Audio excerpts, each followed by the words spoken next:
Vladivostok, al extremo oeste de Rusia, el país con la mayor extensión geográfica del mundo.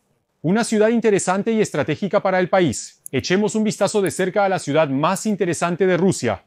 Primero, echemos un vistazo a la característica que hace a esta ciudad la más interesante, su ubicación geográfica. Vladivostok, situada en el extremo este del continente ruso, está construida alrededor de una bahía protegida que se abre al mar de Japón, conocida como el Cuerno de Oro. También se encuentra a 130 kilómetros del lugar donde se cruzan las fronteras de China, Corea del Norte y Rusia. También es el centro administrativo de la región de Primorsky Krai, que se encuentra en la costa opuesta de Japón. Vladivostok está tan lejos incluso en su propio país, que se encuentra a 6.415 kilómetros en línea recta de la capital del país, Moscú. Si intenta llegar aquí desde la capital en cualquier automóvil, tendría que recorrer al menos 9.000 kilómetros. Eso significa un viaje de al menos 111 horas sin parar. Vladivostok está más cerca de Australia que de Moscú. La distancia en línea recta entre la ciudad más septentrional de Australia, Darwin, y Vladivostok es de 6.180 kilómetros. La ciudad también es la última parada de la famosa red ferroviaria del mundo, el ferrocarril transiberiano. Aquellos que deseen viajar a la ciudad desde la capital en tren deben recorrer una distancia de 9.289 kilómetros. Este viaje, que dura ininterrumpidamente 6 o 7 días dependiendo de las circunstancias, es también el viaje en tren más largo del mundo sin escalas. Para entender mejor las distancias, permítanme dar un ejemplo de Turquía. Turquía, el segundo país más grande de Europa después de Rusia, tiene una distancia en línea recta de aproximadamente 1.600 kilómetros entre sus puntos más oriental y occidental. Naturalmente, tal diferencia de kilómetros implica una gran diferencia de tiempo. Por ejemplo, cuando son las 13:00 del mediodía en Moscú, son las 20:00 de la noche en Vladivostok al mismo tiempo. Existe una diferencia de 7 horas. Rusia es un país bajo embargo hoy en día, pero hasta hace poco, los equipos rusos participaban en las competencias deportivas en Europa. Vamos a hacer una suposición basada en esta situación. Digamos que el equipo de fútbol de la ciudad de Vladivostok tuvo éxito a nivel local y ganó el derecho de participar en las copas europeas. Su oponente fue el Sporting de Lisboa de Portugal, ubicado en el extremo oeste de Europa. La distancia en línea recta entre las dos ciudades es de 10.105 kilómetros. Viajar esta distancia en avión toma alrededor de 14 a 15 horas. Lo que es aún más interesante, digamos que si un partido comienza en Vladivostok a las 8 de la noche hora local, serán las 5 de la madrugada en Lisboa al mismo tiempo. Existe una diferencia de 9 horas de hecho. Hubo un incidente donde estas suposiciones se hicieron realidad. El Luch Energia de Vladivostok es el segundo equipo de Rusia. Mientras competía en la segunda liga de Rusia, se enfrentó al equipo de Kaliningrad, que se encuentra entre Lituania y Polonia, territorios transfronterizos de Rusia, Báltica. El viaje de casi 10.000 kilómetros fue registrado como el desplazamiento más largo realizado por un equipo de fútbol. La región de Manchuria, que incluye a Vladivostok, fue un lugar bajo el dominio chino durante muchos años. Las guerras del opio, que surgieron debido a disputas comerciales entre los chinos y el Imperio Británico, causaron el debilitamiento tanto político como económico de China.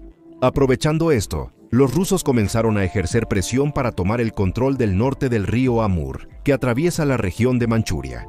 El general ruso, estadista y diplomático Nikolai Muravyov-Amursky, estaba al frente de toda esta política contra los chinos.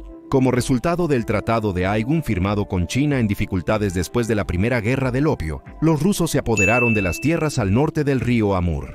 Pero aún no habían conseguido completamente lo que querían, es decir, la región restante en la costa del mar de Japón, al este del río Amur. La Segunda Guerra del Opio y la Rebelión Taiping, que ocurrió simultáneamente en China, vinieron al rescate de los rusos. Mientras los chinos recibían golpe tras golpe, Nikolai Muravyov-Amursky amenazó con abrir un nuevo frente si no se aceptaban sus demandas. Como resultado de las negociaciones, se firmó el Tratado de Pekín en 1860. Según el acuerdo, la región de Primorsky Krai, en Manchuria, al este del río Amur y que da al mar japonés, pasó a manos de los rusos. Cuando los rusos tomaron la región, no había asentamientos en el área donde se encuentra la ciudad hoy en día. Vladivostok fue fundado inicialmente como un avanzado puesto militar ruso y base naval, y desde ese día comenzó a crecer. La razón más importante para establecer una ciudad en el lugar donde se encuentra Vladivostok es la existencia de una bahía aquí, porque las bahías son puertos naturales protegidos para astilleros y marinas. Por ejemplo, El Imperio Otomano estableció uno de los astilleros más grandes de la época en la bahía 2 años después de tomar Estambul.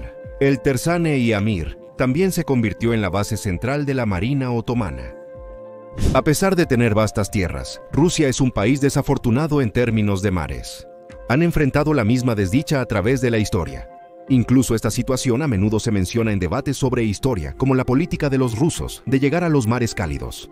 Gracias a Khalid, Vladivostok se convirtió en uno de los lugares que compensó esto relativamente para el Océano Pacífico, y sirvió como la principal base de la Marina rusa durante muchos años. Los rusos consideran que son la continuación del Imperio Romano de Oriente, también conocido como Bizancio. Por estas razones, quieren poseer Estambul, que es el centro de todos los ortodoxos en el mundo. Además, Estambul es uno de sus objetivos importantes para llegar a los mares cálidos. Nikolai Muravyov-Amursky, después de establecer un puesto avanzado alrededor del Cuerno de Oro, le dio el nombre de Zolotoy Rog, que significa Cuerno de Oro en Rusia. Lo hizo para hacer referencia al Cuerno de Oro en Estambul. Vladivostok significa el Señor del Este o el Gobernante del Este en ruso. Vlad significa gobernar y Vostok, este. El nombre de Vladimir Putin proviene de la palabra Vlad y significa el gobernante del mundo. Después de que los rusos tomaron Vladivostok, vieron a los chinos y coreanos que formaban la población local como una amenaza. Temían que estos pueblos pudieran provocar levantamientos, iniciar rebeliones y reclamar la región debido a los ciudadanos de China y Corea que vivían allí. Por esta razón, especialmente después del periodo en que la administración zarista fue derrocada en 1917 y se estableció la Unión Soviética, implementaron varias políticas sobre la población local china y coreana. En la década de 1930, Joseph Stalin aumentó la presión sobre estos pueblos. Vio a la población coreana como un riesgo de seguridad y sometió a una gran parte de ella a la migración forzada a Kazajstán y Uzbekistán. La población china también sufrió presiones similares. Muchos inmigrantes chinos abandonaron la región o fueron enviados a campos de trabajo forzado debido a las presiones. Después de la Segunda Guerra Mundial, se hicieron esfuerzos para aumentar la población rusa en la región. Vladivostok es la puerta de entrada de los coches japoneses a Rusia. No solo los nuevos, sino también los coches japoneses usados entran desde aquí. Por lo tanto, la ciudad también sirve como el mercado de automóviles del país. Incluso los ciudadanos rusos que viven en regiones a miles de kilómetros de distancia vienen aquí para comprar un coche, porque los precios de los coches aquí son más razonables en comparación con otras partes de Rusia. Aunque el tráfico en Rusia fluye por la derecha, no hay ninguna barrera legal para poseer un vehículo con volante a la derecha. Como la mayoría del mundo usa vehículos con volante a la izquierda, los japoneses tienen muy pocas opciones para exportar sus coches usados. Por lo tanto, los envían a Vladivostok a un precio bajo. Casi todos los coches en Vladivostok tienen el volante a la derecha. También es común ver coches con volante a la derecha en toda Rusia. Además, casi cada semana hay un evento de automóviles al aire libre en la ciudad. Algunos días hay eventos de coches japoneses modificados. Después de la crisis económica mundial de 2008, el gobierno ruso bajo el liderazgo de Vladimir Putin anunció una serie de medidas. Algunas de estas medidas incluían la imposición de nuevos impuestos adicionales tanto a los vehículos nuevos como usados importados de Japón. Como resultado, la gente de Vladivostok salió a las calles. Protestaron contra los nuevos impuestos a los vehículos importados, una de las principales fuentes de ingresos. En este evento, que fue una de las mayores acciones en la historia moderna de la ciudad, la fuerza de choque rusa reprimió los disturbios usando la fuerza. En la era soviética, los extranjeros tenían prohibido entrar a Vladivostok. La Unión Soviética, un régimen cerrado, promulgó una ley en 1958 para la ciudad, que era una importante base naval. Según esta ley, se prohibió la entrada a la ciudad a personas que no fueran ciudadanos rusos. Incluso los ciudadanos rusos que querían entrar a la ciudad pasaban por un estricto control. Tras la disolución de la Unión Soviética el 20 de septiembre de 1991, el entonces presidente de la Federación Rusa, Boris Yeltsin, firmó un decreto. Con este decreto, la ciudad se abrió a la visita de locales y extranjeros. Vladimir Putin quiere transformar Vladivostok en un centro de comercio, turismo y cultura para todo el lejano oriente en los últimos años. Para ello, han realizado importantes inversiones desde inicios de los años 2010.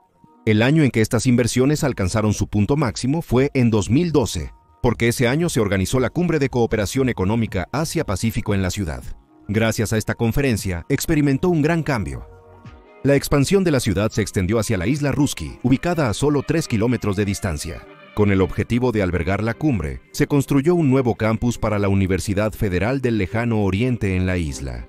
También se construyó el puente Ruski para conectar la isla con el continente. Los rusos están tan orgullosos del puente Ruski, el puente colgante más largo del mundo, que han puesto una imagen de este puente en el reverso de sus billetes de 2.000 rublos. Además, construyeron simultáneamente el puente Solotoy para conectar las orillas del Jalisín en el continente. En 2014, por decreto firmado por Vladimir Putin, el puerto de Vladivostok se convirtió en el primer puerto libre de Rusia. Así, se volvió un sitio donde los inversores pueden aprovechar regulaciones aduaneras, fiscales y administrativas especiales.